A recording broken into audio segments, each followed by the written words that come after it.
Alors, bonjour à toutes et à tous. On va commencer cette première séance de formation dans le cadre de ce qu'on vous a annoncé comme étant les jeudis juridiques présentés par Justice Pro Bono. C'est vraiment c'est génial de constater que vous êtes là en grand nombre et donc vous pourrez tous avoir l'information, disons, de façon uniforme, puis qu'on pourra ensuite, vous pourrez ensuite poser vos questions à la toute fin de la séance et on pourra échanger à ce sujet. Donc, la séance d'aujourd'hui porte sur le permis de travail ouvert pour travailleurs vulnérables. Le choix du sujet de cette première séance vient du fait qu'on reçoit énormément de questions, autant de la part des travailleurs étrangers temporaires que de la part des organismes partenaires concernant les critères d'admissibilité, notamment de ce permis-là et les tenants et aboutissants, donc les conditions là, qui découlent de cette démarche-là. Donc, là, j'essaie de passer à l'autre diapositive, mais je suis pas capable. Voilà. Alors, d'abord, une brève présentation là, de Justice Pro Bono. Plusieurs d'entre vous connaissez déjà notre organisme, mais je vais y aller rondement. Donc, chez Justice Pro Bono, on a comme mission d'améliorer l'accès à la justice pour les personnes qui n'ont pas les ressources financières nécessaires pour accéder à des services juridiques. Donc, comment on le fait? On le fait grâce à un vaste réseau d'avocats, donc environ 5 000 avocats de partout dans la province qui travaillent dans des domaines de pratique différents et qui se sont portés volontaires pour prendre des mandats pro bono, donc gratuitement. À chaque année, quand on s'inscrit au tableau de l'ordre du Barreau du Québec, on peut mentionner qu'on est intéressé à recevoir des mandats pro bono, donc à s'impliquer gratuitement sur des mandats. Plus spécifiquement, on apporte on améliore, on essaie d'améliorer l'accès à la justice via différents programmes et notamment le programme que vous connaissez et que vous aussi, vous avez au sein de vos organisations respectives là, dans différentes mesures. C'est le programme de soutien aux travailleurs étrangers temporaires. Donc, dans le cadre de ce programme-là, on offre un service gratuit d'information juridique aux travailleurs étrangers temporaires qui ont un permis de travail valide au Québec pour leur permettre de mieux connaître leurs droits et de les exercer aussi, le cas échéant. Donc, ça se déploie de différentes façons, ce service d'information juridique-là. D'abord et avant tout, il y a un service d'information juridique personnalisé, donc on répond aux questions des travailleurs. On mène aussi des consultations juridiques individuelles auprès des travailleurs et dans les cas les plus complexes ou qui le requièrent, on peut jumeler avec des avocats bénévoles justement pour qu'il y ait représentation juridique par un avocat. Puis finalement, on organise des séances d'information qui s'adressent aux travailleurs étrangers temporaires et, comme dans le cas d'aujourd'hui, qui s'adressent aux intervenantes d'organismes qui sont appelés à accompagner les travailleurs là, dans le cadre de leurs fonctions. Donc, d'où l'idée de mettre sur pied les jeudis juridiques. Ça va être une série de courtes formations d'environ 1h30 chaque. Pour l'instant, on en a 6 de prévus, mais si jamais, éventuellement, vous avez des propositions de thématiques, nous sommes ouverts à propositions. Mais pour l'instant, les 6 qu'on a établis, c'est en lien avec des problématiques récurrentes qu'on a identifiées. Donc, chaque formation sera suivie de l'envoi d'une fiche récapitulative là, qui pourra servir d'aide-mémoire dans le cadre de vos fonctions pour vous référer afin d'orienter le travailleur quand il a des questions. Donc, ça s'adresse à qui? Ça s'adresse à vous toutes, à vous tous, intervenants, divers intervenants de tous les organismes partenaires qui sont appelés justement à soutenir les travailleurs étrangers temporaires dans différentes situations ou démarches qu'ils doivent faire. Ce sera les jeudis à 13h, toujours, d'une durée d'1h30, mais pas tous les jeudis. Donc, on essaie d'y aller aux 2 semaines, mais il y a beaucoup de choses qui s'en viennent, notamment le Salon de l'immigration, tout ça. Donc, on va sauter ces jeudis-là. Mais grosso modo, ce serait pratiquement aux 2 semaines, toujours les jeudis. Et donc, l'objectif, c'est de transmettre de l'information juridique et des outils à vous toutes, à vous tous, sur les différents thèmes pertinents là, pour soutenir les travailleurs étrangers temporaires, comme je le disais tantôt. Donc, un des thèmes qui est très important qu'on a identifié, c'est qu'on reçoit des questions de façon très récurrente, c'est au sujet du permis de travail ouvert pour travailleurs vulnérables. Donc, d'abord, c'est important de clarifier un aspect, c'est une question qu'on reçoit souvent, à savoir, est-ce qu'un travailleur peut passer d'un permis de travail fermé à un permis de travail ouvert? Alors, il n'y a pas de démarche vraiment via laquelle on peut aller retirer des conditions d'un permis de travail fermé, de modifier un permis de travail fermé. En fait, ça passe toujours par la soumission d'une nouvelle demande de permis. Et donc, la règle, c'est le permis de travail fermé. Donc, la très vaste majorité des personnes qui obtiennent un permis de travail ici au Canada, ce sont des permis de travail fermés, notamment pour une raison de protection là, du marché de l'emploi canadien.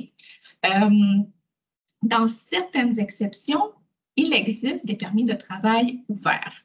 Donc, le permis de travail ouvert pour travailleurs vulnérables n'est pas le seul permis de travail qui existe. Il y en a d'autres qui existent. J'en ai mis quelques-uns en exemple ici sur la présentation. Donc, il y a par exemple un permis de travail ouvert pour les personnes qui seraient déjà titulaires d'un CSQ, d'un certificat de sélection du Québec. Donc, par exemple, ça pourrait être des travailleurs étrangers temporaires qui ont déjà amorcé les démarches de résidence permanente, qui ont déjà obtenu leur CSQ. Et là, eux, ils pourraient aller demander un permis de travail ouvert. Ça, c'est une des exceptions. Une autre exception, c'est le permis de travail ouvert pour les membres de la famille de travailleurs étrangers temporaires. Alors encore là, c'est une exception qui existe. Il y a le permis de travail post-diplôme. Ça s'applique peut-être moins aux travailleurs étrangers temporaires, peut-être à certains membres de leur famille. Mais je voulais le mettre quand même, c'est quand même une exception assez courante, assez connue. Un des critères d'admissibilité, c'est d'avoir quand même complété des études là, au Canada. Et puis finalement, le fameux permis de travail ouvert pour travailleurs vulnérables dont on va parler aujourd'hui. Donc, ce qui est important, comme je disais tantôt, c'est pas... il n'est pas question ici d'appeler IRCC ou d'envoyer un formulaire web ou quoi que ce soit pour essayer de retirer des conditions sur un permis. Là, il faut vraiment présenter une nouvelle demande de permis de travail et s'assurer de rencontrer les critères qui s'appliquent au permis qu'on va demander. Donc, chacun des exemples d'ailleurs que j'ai mis là, qui sont des exceptions dans le cas desquelles on peut avoir un permis de travail ouvert, ils ont chacun leurs critères bien spécifiques. Alors, nous, on va voir c'est quoi les critères, en fait, c'est quoi les conditions dans lesquelles on peut avoir un permis de travail ouvert pour travailleurs vulnérables. Donc, d'abord, c'est important de savoir que l'objectif de ce permis de travail ouvert-là est de protéger les droits des travailleurs étrangers temporaires au Canada en les aidant à quitter une situation de violence ou d'abus pour trouver un nouvel emploi le plus rapidement possible. Donc, c'est donc un type de permis qui est limité à certaines situations et des critères précis aussi doivent être rencontrés. Dans les critères d'admissibilité, bon, ils sont quand même très peu nombreux, les critères d'admissibilité, mais ça va être plus dans l'analyse de l'information soumise par le travailleur là, que ça va se jouer. Donc, le premier critère, en fait, c'est de se trouver au Canada. Donc, ça, c'est important que le travailleur soit encore au Canada, qu'il soit titulaire d'un permis de travail fermé ou valide, que ce soit un permis de travail fermé avec EIMT ou avec une dispense de EIMT, ça n'importe pas, en autant qu'il ait un permis de travail fermé, donc lié à un employeur donné. Et puis, le dernier critère, en fait, c'est d'être victime de violence ou risquer de l'être dans le cadre de son emploi au Canada. Donc, vous remarquerez là que c'est dans le cadre de son emploi, c'est-à-dire que ce n'est pas nécessairement de la violence qui est perpétrée par l'employeur en tant que tel, par le superviseur en tant que tel, mais c'est vraiment de la violence dans le cadre de son emploi. Et ça pourrait être aussi tout simplement un risque de violence. Donc, le travailleur pourrait ne pas être personnellement victime de violence, mais son équipe de travail est victime de violence. Donc, c'est sûr qu'à ce moment-là, il pourrait alléguer qu'il risque d'être victime de violence dans le cadre de son travail au Canada. Alors, qu'est-ce que la violence? J'insiste beaucoup sur le thème violence parce qu'évidemment, c'est un thème sur lequel insiste aussi Immigration Canada dans les critères d'admissibilité. Mais c'est que le titre du permis de travail ouvert porte à confusion, je pense. Parce que, bon, ça dit pour travailleurs vulnérables.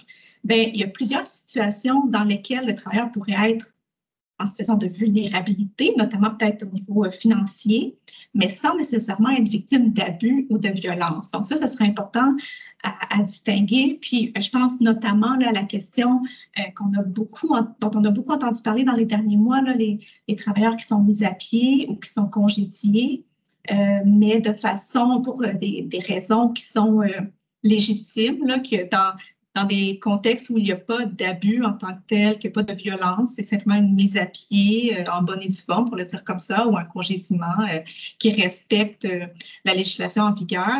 Le travailleur, évidemment, se retrouve dans une situation de vulnérabilité. Il n'a pas d'emploi, il n'a plus de revenus, etc. Par contre, il n'y a pas forcément... le travailleur ne sera pas nécessairement admissible à un permis de travail ouvert pour travailleurs vulnérables. Même s'il est vulnérable, il faudra qu'il y ait des éléments d'abus ou de violence au-delà du congédiement en soi, de la perte d'emploi en soi. Donc, la violence peut prendre différentes formes. Je ne vais pas énumérer là, tous les exemples de violence qu'il pourrait y avoir, mais pour chacun des types de violence, je vous donnerai quelques exemples qui me semblent pertinents parce que c'est des situations dans lesquelles on peut, au sujet desquelles on reçoit souvent des questions ici chez Justice Pro Bono et sûrement vous aussi au sein de vos organismes respectifs. Donc, la violence peut être physique, psychologique, sexuelle, financière ou prendre la forme de représailles. Donc, physique, on pense évidemment au coup, par exemple, quelqu'un qui se fait frapper, qui se fait pousser, qui se fait gifler, bon, des choses comme ça. Mais un autre exemple de violence physique est d'offrir, par exemple, des conditions de vie aux travailleurs. Quand, par exemple, un employeur fournit un logement aux travailleurs et que les conditions de vie ne remplissent pas les conditions de salubrité. Donc, le fait d'offrir des conditions de vie qui sont dangereuses ou insalubres, ça pourrait être considéré comme de la violence physique. Le fait aussi de forcer, de contraindre un travailleur à travailler dans un environnement de travail qui serait dangereux pour sa santé et sa sécurité, ce serait considéré aussi comme de la violence physique. Donc, ce n'est pas seulement de frapper le travailleur ou de le couper avec une arme blanche, des choses comme ça. Bon, la violence sexuelle, c'est par exemple de forcer un travailleur à avoir une relation sexuelle, poser des gestes sexuels à l'encontre d'un travailleur sans son consentement, évidemment. Et le fait de faire participer aussi d'autres personnes, par exemple, d'une équipe, au sein d'une équipe comme pousser les gens ou les contraindre à participer à des actes sexuels. Bon, tout ça, ce serait de la violence sexuelle. Violence psychologique, il y a évidemment tout ce qui est harcèlement, intimidation, les menaces, notamment les menaces là, par rapport au risque d'expulsion, la perte de statut, ce genre de menaces-là. Puis il y a aussi la violence psychologique pourrait aussi prendre la forme de utiliser les croyances d'une personne, que ce soit religieuse, spirituelle ou autre, pour essayer de la manipuler ou lui faire faire des choses qu'elle ne voudrait pas faire. Dans financière, bon, évidemment, il y aurait le fait de systématiquement ne pas rémunérer le travailleur comme il se doit, donc comme il est prévu, par exemple, au contrat de travail. Bon, le fait, on a vu ça à quelques reprises aussi, le fait de payer correctement le travailleur, c'est-à-dire conformément au contrat de travail, avoir des bulletins de paie qui sont conformes aux heures travaillées, puis à la rémunération à l'heure, mais qui demandait ensuite aux travailleurs de rembourser un montant.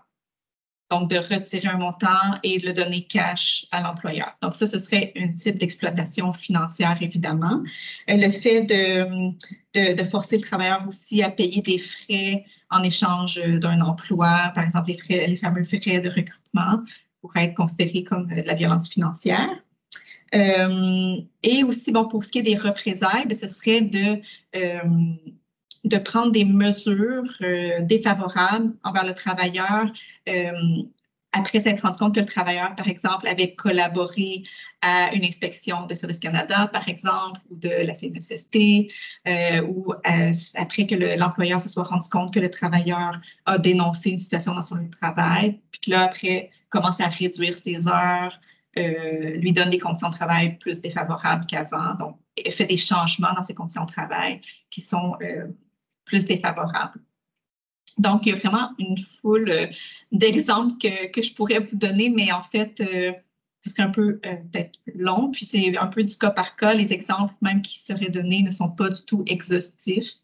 Mais ça fera l'objet d'un petit récapitulatif là, sur la fiche récapitulative. Là, je mettrai aussi quelques exemples pour que vous puissiez voir, vous repérer, voir si les situations auxquelles vous êtes confrontés avec un travailleur pourraient constituer une violence au terme des critères d'admissibilité pour le permis de travail ouvert pour travailleurs vulnérables.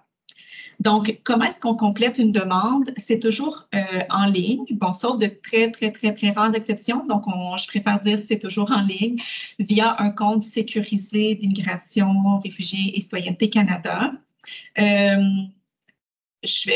D'ailleurs, ce type de permis-là ne peut pas être fait en faisant le tour du poteau. Donc, s'il y a certains d'entre vous qui ont entendu parler de la démarche par le tour du poteau, c'est-à-dire de sortir du Canada, rentrer aux États-Unis ou tenter de rentrer aux États-Unis et revenir, cette demande-là spécifiquement n'est pas admissible à être présentée de cette façon-là. Donc, le travailleur sera refusé quand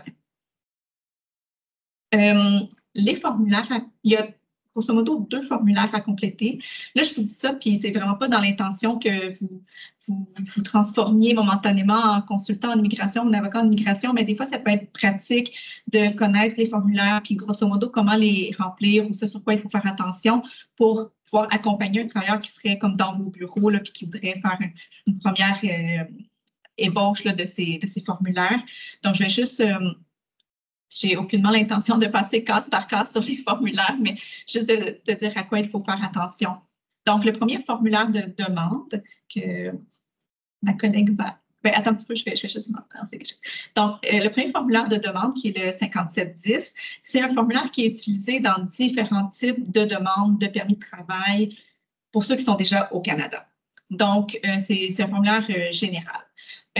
Donc, la recommandation que je donnerais, c'est de s'assurer vraiment de l'exactitude de l'information qui est déclarée. Donc, ce n'est pas votre responsabilité à vous, mais de peut-être souligner ça auprès du travailleur, que c'est vraiment important que l'information qui est déclarée dans le formulaire, que ce soit dans celui-là, dans toute démarche auprès de l'IRCC, c'est de faire attention à déclarer de l'information qui est exacte. Et donc, on porte une attention particulière à la section sur les entrées au Canada, les emplois antérieurs, puis les antécédents. Donc, on va ouvrir, non, tu n'as pas besoin d'arrêter, de juste aller dans ceux en bas, dans le premier à gauche. Voilà. Donc, ça ressemble à ça. On peut le monter, je pense. Est-ce que tu peux? Okay. Donc, les sections auxquelles je faisais référence, c'est sûr que il y a de l'information que le travailleur va trouver dans son passeport, les noms de famille, il faut que ce soit exactement comme dans le passeport, toute cette information-là, même ville, village, il faut que ce soit comme dans le passeport. En bas, un petit peu, si on descend un peu en bas, les sections auxquelles je faisais référence, c'est sur la 2e page. En fait, la 3e. OK, oui. Donc, l'entrée au Canada, ça, c'est vraiment important de...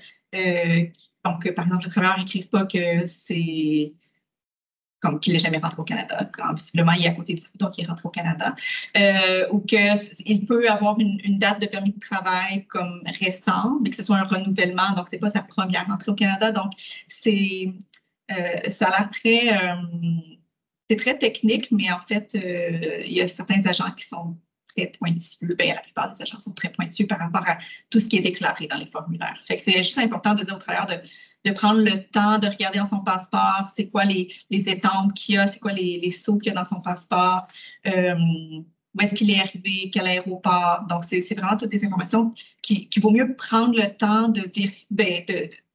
que le travailleur vérifie cette information-là plutôt que de remplir à la va-vite, puis après faire des erreurs. Ah, est-ce que c'est moi qui contrôle ça? Ah, parfait, je peux le contrôler aussi. Ensuite, il y a les emplois. Là, des fois, il y a une série d'emplois qui ont été occupés antérieurement par le travailleur, donc c'est important de bien mettre les dates. C'est sûr que dans le cadre d'un PTO-TV, il y a probablement un peu plus de flexibilité s'il y a des incongruités, mais de façon générale, c'est important que tout soit cohérent avec les demandes précédentes, par exemple, et que vraiment tout soit déclaré tel quel. J'insiste là-dessus. Pas transformer nécessairement la réalité. Puis une question qui pose souvent problème, c'est dans les antécédents, spécifiquement la question 2C. La plupart des gens cochent « Avez-vous déjà fait une demande pour entrer ou demeurer au Canada? » Presque tout le monde coche « Non ». Alors que justement, s'ils sont déjà ici, c'est qu'ils ont déjà fait une demande pour entrer ou demeurer au Canada, c'est-à-dire leur première demande de permis de travail. Donc, il faut juste porter une petite attention à ça, mais encore une fois, c'est vraiment d'abord et avant tout la responsabilité du travailleur de s'assurer qu'il remplit le formulaire correctement avec l'aide dont il peut avoir besoin dans certaines situations. Donc, c'est grosso modo, c'est ça les sections auxquelles il faut faire le plus attention. Ensuite, oui. Et le deuxième formulaire, c'est la lettre d'explication. En fait, ça, c'est assez simple à remplir dans le sens où il y a une seule case, il y a deux cases. Donc, une case où on décrit la situation de violence que le travailleur subit. Et l'autre case, c'est de la liste des preuves qu'on compte joindre à la demande. Donc, c'est vraiment très, très, très important quand vous accompagnez un travailleur à remplir, au moins pour faire une première ébauche de la lettre d'explication, d'insister sur le fait que c'est très important d'avoir des informations les plus détaillées possibles, les plus précises possibles. Si je peux donner un exemple, parfois on a des personnes qui, dans une première ébauche, écrivent je suis victime d'abus chez mon employeur. Bien, évidemment, ça ne passerait pas là, dans une demande de permis de travail ouvert pour travailleurs vulnérables. Il faut vraiment détailler c'est quoi les abus. Et plus la demande, plus les faits seront détaillés de façon chronologique, on aura parfois on a des dates, parfois on se rappelait, le travailleur pourrait ne pas se rappeler de la date précise, mais au moins d'avoir des références temporelles, je ne sais pas, 1 mois après être arrivé, 3 mois après être arrivé, au cours de l'été, mon employeur a fait ci. Ou des fois, il y a des travailleurs aussi qui peuvent dire, je suis victime de harcèlement, ou je suis victime d'intimidation. Donc, de façon détaillée, qu'est-ce qui était dit, dans quel contexte, qui était avec vous, est-ce que vous étiez seul avec la personne, est-ce qu'il y avait des personnes autour de vous?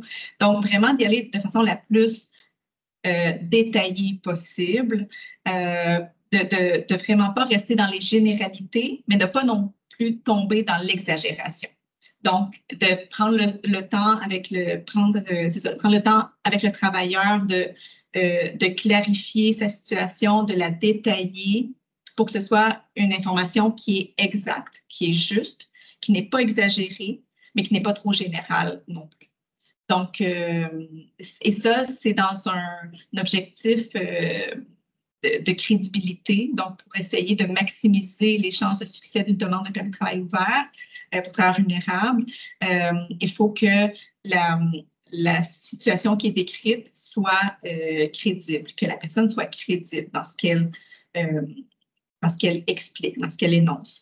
Et ça vient avec la case suivante où il y a qui est la liste des documents à l'appui de la demande. Dans plusieurs cas, la preuve qu'on peut soumettre avec la demande de permis de travail ouvert pour travailleurs vulnérables est pratiquement inexistante. Donc, moins on a de documents justificatifs, plus il est important que la description ci-dessus soit détaillée. Donc, c'est vraiment là-dessus que se jouera la crédibilité de la personne. Finalement, ça va être sa déclaration, comme un peu un affidavit, une déclaration assermentée qu'une personne prépare pour expliquer sa situation. Évidemment, dans un monde idéal, on essaie de rassembler le plus de documents justificatifs possible. Comme je mentionnais tantôt, toute cette demande-là va être soumise en ligne. Donc, il n'est pas possible, puis il y a certains formats de documents qui sont acceptés. Donc, ce n'est pas possible de joindre des conversations WhatsApp ou des vidéos, mais quand même, ces vidéos-là ou ces messages vocaux-là pourraient quand même servir aux travailleurs pour se rappeler de certains événements. Donc, ils peuvent être écoutés par le travailleur puis retranscrits ou de se refléter là, dans la description que fera le travailleur de sa situation, mais ces documents-là ne pourront pas être joints. Par contre, tout ce qui est PDF, photo, ça peut être joint. Et voilà, donc c'est important d'essayer de rassembler le plus de documents possible. À ce sujet, parfois, on entend l'information en effet qu'on peut tout simplement déposer une plainte à la CNSST pour essayer de renforcer, de solidifier là, la demande de permis de travail ouvert aux travailleurs vulnérables en joignant tout simplement la preuve qu'on a déposé une plainte. C'est vraiment pas une preuve à tout casser. Donc, on peut déposer une plainte qui éventuellement sera considérée comme non fondée ou qui n'ira pas de l'avant. Donc, le seul fait d'avoir déposé une plainte à la CNSST, par exemple, c'est pas vraiment une preuve solide là, à l'appui d'une demande de permis de travail ouvert. Par contre, si la plainte auprès de la CNSST a évolué et est rendue à une étape où on se dit, il y a quand même, elle semble être fondée, cette plainte-là, selon l'agent de la CNSST, là, c'est autre chose. On pourra joindre les preuves de l'évolution du dossier, mais pas la seule confirmation du dépôt d'une plainte. Ça, c'est pas vraiment une preuve très solide là, pour cette demande-ci. Donc, si on peut retourner à... Ah, puis, OK, oui, si on peut voir tous les documents dont je vous parle. Donc, la lettre qu'on vient de voir tantôt, le formulaire, avec tous les documents justificatifs, ils doivent être téléversés à une seule et même place, qui est renseignement du client. Donc, ça, parfois, ça nous est arrivé de devoir reprendre des demandes des travailleurs parce qu'ils n'avaient pas joint la lettre d'explication à cet endroit-là. Il n'y a comme pas de place où mettre la lettre d'explication, mais il faut que ce soit placé dans la même place. Est-ce que tu vois la ligne? Comme le quatrième, dans les documents justificatifs, c'est comme le quatrième, le dernier, oui, là. La lettre d'explication et le document justificatif. On peut retourner à oui, à la présentation. Donc, voilà pour les documents, les formulaires à compléter. Pour ce qui est des documents justificatifs, il y a les documents d'usage pour toute demande d'immigration pratiquement, donc le passeport avec la page d'information principale, puis toutes les pages avec des étampes, des visas, une photographie format passeport récente, un permis de travail, le permis de travail actuel. Puis ensuite, les documents justificatifs, ça va être tous les documents qui permettent de démontrer les abus ou irrégularités qui ont été mentionnés dans la lettre d'explication. Donc, ça peut être une déclaration sous serment d'une personne qui a été témoin de la situation, par exemple.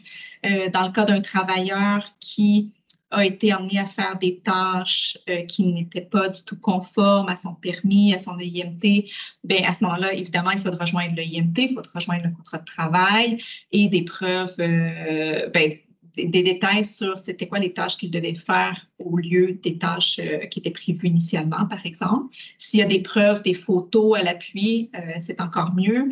Des messages textes, des courriels. Dans les cas de...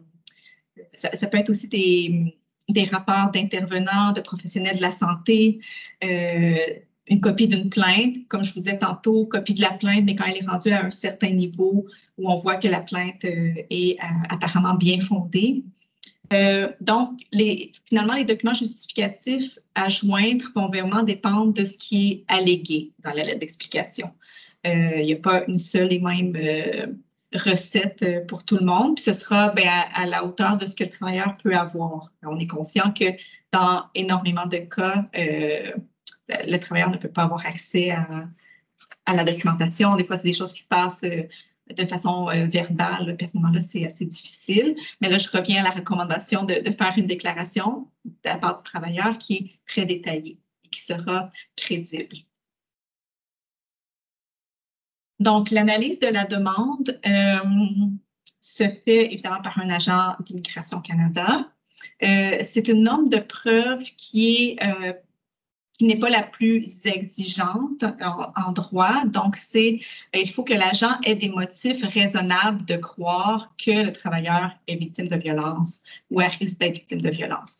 Donc, c'est plus élevé que des simples soupçons, mais c'est beaucoup moins élevé que hors de tout doute raisonnable qu'on connaît en droit criminel, par exemple.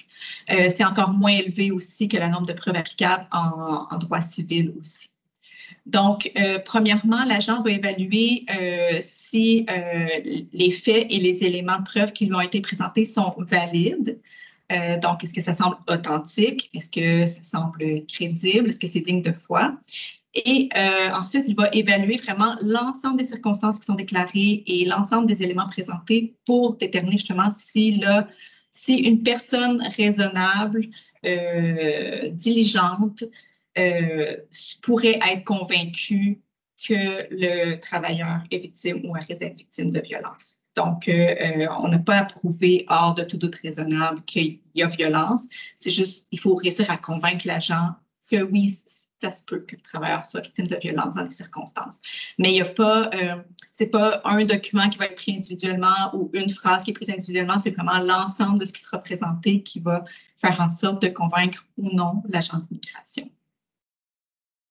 Donc, et d'ailleurs, concernant ça, on a observé pour notre part, on pourrait échanger éventuellement dans la période de questions, mais pour notre part, on a observé quand même certains changements là, dans les exigences, pas dans les critères d'admissibilité, mais quand même dans les exigences au niveau des documents justificatifs au cours de la dernière année.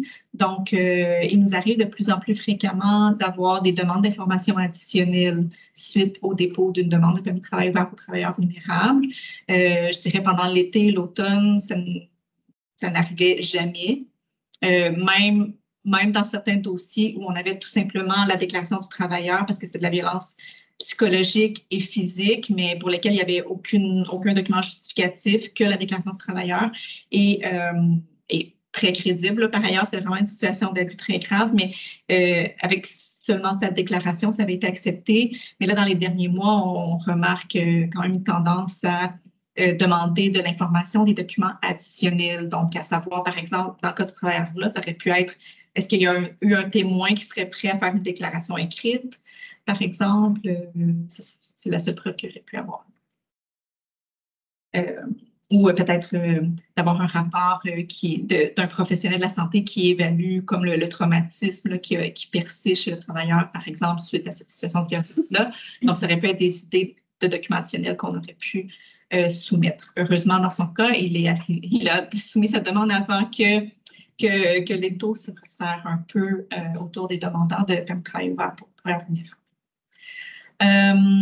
Alors, un premier rappel, donc ce permis de travail ouvert-là est une solution temporaire. Donc, évidemment, comme tout permis, il a une date d'expiration, mais il ne peut généralement pas être renouvelé. Donc, il peut être renouvelé seulement dans une exception, c'est-à-dire que si le permis de travail fermé pour l'ancien employeur est encore valide et que le travailleur est encore victime de violence ou risque d'être victime de violence.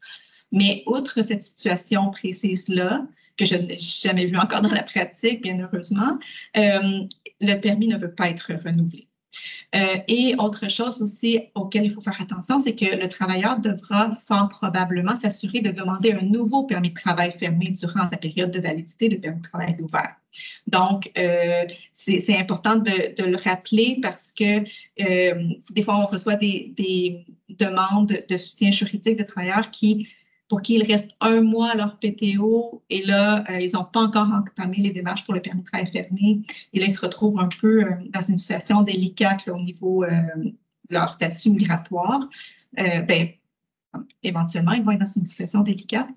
Donc, c'est important de mentionner ça aux travailleurs qu'il devra profiter de cette période de transition-là, disons, pour trouver un nouvel employeur et qui sera disposés à entreprendre les démarches pour obtenir un nouveau permis de travail fermé.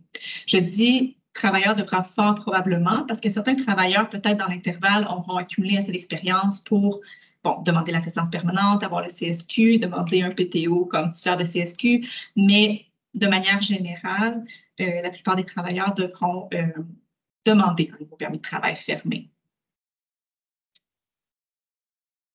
L'autre rappel, c'est que le permis de travail ouvert aux travailleurs vulnérables vise à aider le travailleur à se sortir d'une situation de violence et d'abus. Donc, si ce n'est pas le cas, cette demande-là n'est pas appropriée. Donc, c'est important de mettre l'accent là-dessus parce que si on voit qu'il y a ça va être un exemple très évident, là, mais par exemple, un travailleur qui viendrait vers vous ou vers nous pour dire qu'il voudrait changer d'emploi parce qu'il ne se sent pas bien dans son milieu de travail. Bon, évidemment, il y a matière à savoir pourquoi il ne se sent pas bien. Il y a peut-être autre chose en dessous qui est plus sérieux. Mais si s'il n'y a pas d'abus en tant que tel ou de violence, bien, ce ne sera pas le bon forum, la bonne démarche pour ce travailleur-là. Donc, puis à ce niveau-là, d'ailleurs, il faut faire attention au risque de fausses déclarations, comme je le mentionnais tantôt. Donc, si dans la lettre d'explication, on énumère des faits avec grande exagération, quitte à inventer un petit peu des choses pour essayer que la demande soit acceptée, bien là, on risque de glisser vers la fausse déclaration. Donc, il pourrait y avoir des impacts en matière d'immigration.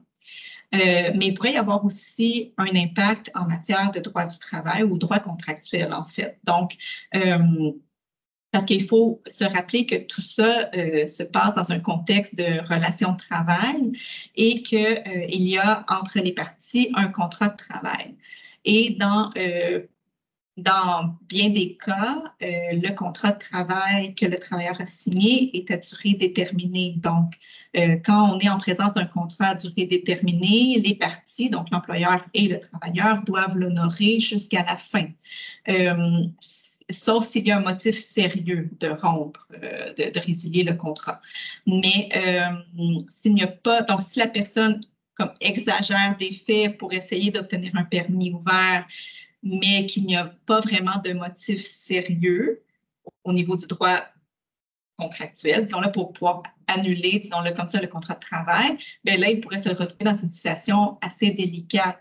Dans certaines situations, l'employeur peut même entreprendre un recours là, contre le travailleur dans ce genre de situation-là.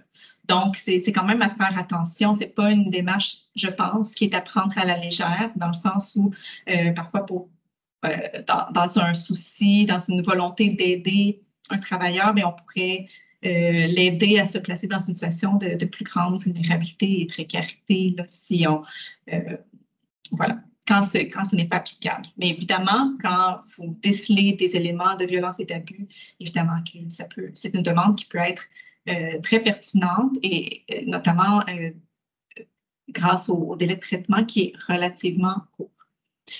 Donc, on passe à quelques petites informations là, très rapides. Donc, premièrement, le délai de traitement est actuellement de plus de 40 jours. Bon, j'ai entendu parler de plus de 50 jours la semaine passée. Ça augmente, là, honnêtement, malheureusement. C'est pour ça qu'au tout départ, c'est comme quand je reviens à l'été dernier, le 5, 10, 15 jours ouvrables, c'était assez réaliste. Le site d'IRCC mentionne encore 5 jours ouvrables. Donc, à ce moment-là, ça représentait vraiment une bonne porte de sortie là, pour le travailleur qui se trouvait dans une situation d'abus et de violence parce qu'il pouvait rapidement avoir un nouveau permis. Là, maintenant, voilà, c'est un petit peu plus long. Évidemment, dans une situation de réel abus ou violence, c'est quand même la demande qui s'impose, mais voilà, c'est des délais qui se sont allongés considérablement. Il a une période de validité de maximum 12 mois et comme je disais tantôt, qui n'est pas renouvelable sauf exception. Et il faut le soumettre en ligne et non en faisant le tour du poteau, comme je mentionnais tantôt. Est-ce que vous avez des questions?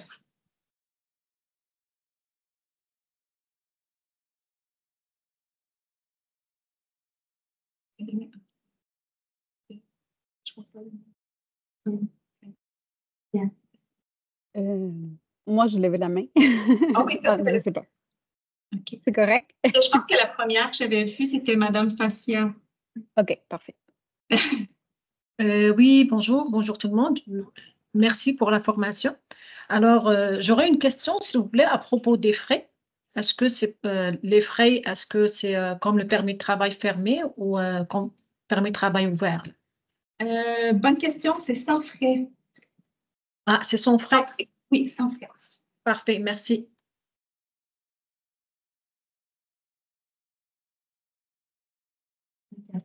Oui, la prochaine. OK. Anna-Carrie. Anna-Carrie? Bonjour Madame Bonjour. Grain, bonjour tout le monde. Merci beaucoup pour l'information, pour la présentation. Je voudrais savoir, est-ce que vous pourriez envoyer les liens pour les documents ou répéter encore une fois les nombres de documents, les demandes? Merci. Oui, oui, tout à fait. Comme je le mentionnais en début de présentation, suite à la présentation d'aujourd'hui, on va faire parvenir une fiche récapitulative. Donc, Merci vous beaucoup. pouvez avoir toute l'information principale, les liens aussi. Merci. Karina Bencia? Carolina. Ah, Carolina Bencia. Oui, je regarde. C'est moi. Donc, je voulais savoir justement, je constate que le délai est long. J'ai des cas de personnes qui ont présenté la demande au mois de janvier, puis jusqu'à date, il n'y a pas de réponse. Et on a eu comme information qu'ils pouvaient remplir comme les web forms pour essayer d'accélérer l'information. Est-ce que c'est une bonne pratique? Ben, c'est à utiliser avec parcimonie. OK. Donc, vraiment, c'est quand on voit que le délai de, bon, maintenant, comme 40, quand le délai de 5 jours est passé, non, clairement pas, là, parce que c'est plus un délai réaliste. Si vous voyez que le délai de 40, voire, ben, la dernière information partagée par l'IRCC, c'était 50. Donc, OK. Si ça dépasse ça, oui, effectivement, on peut faire un suivi par webform. Ouais. OK, parfait. Puis est-ce On qu'à essaie ce de moment-là, pas multiplier les webforms dans un dossier parce que ça peut avoir un effet pervers là, de plutôt ralentir. Donc, oui. Puis j'imagine que c'est une bonne occasion pour mettre les mises à jour au niveau de s'il y a des plaintes dans la CNSUT, s'il y en a des choses qui avancent. C'est à ce moment-là qu'on peut les ajouter ou c'est mieux de juste. Parce que je suis allée explorer un peu les webforms, puis il me semble qu'on peut ajouter des documents. Mais. oui. Ben, en fait, la recommandation habituellement, c'est de ne pas envoyer de documents qui n'ont pas été demandés par une agent d'immigration. OK. Donc, au moment de soumettre une demande, idéalement, il faudrait soumettre tous les documents justificatifs requis pour que la demande soit suffisamment solide. Le webform a priori, ne sert pas à envoyer des documents additionnels. Et quand habituellement l'agent le demande, il va le demander soit par courriel, donc on pourra lui envoyer une réponse au courriel avec les documents en pièce jointe, ou ils vont le demander via le compte IRCC, puis il y aura une nouvelle case qui sera débloquée sur laquelle on pourra téléverser les nouveaux documents. Donc, habituellement, il ne faut pas fournir de nouveaux documents quand ce n'est pas demandé par l'agent d'immigration. Ça pourrait avoir comme effet de ralentir le traitement d'une demande aussi, parce que c'est comme à chaque fois des nouvelles données dans un dossier. Oui, je comprends. Et puis, dernière question, plutôt partage. J'ai eu le cas d'un travailleur qui a fait la demande d'assurance emploi parce que c'est ça, il a perdu son emploi. Et Service Canada l'a exigé de faire l'a mis comme exigence de faire la demande de permis de travail pour travailleurs vulnérables. Mais c'est juste une perte d'emploi. Donc, il l'a fait parce qu'il voulait avoir l'assurance emploi. En plus, c'est un infirmier, donc disons, un métier qui est demandé. Donc, je ne sais pas si c'était à cause de ça, mais. Oui, il me semble que d'ailleurs, on voulait se fermer l'enregistrement. Ça va. De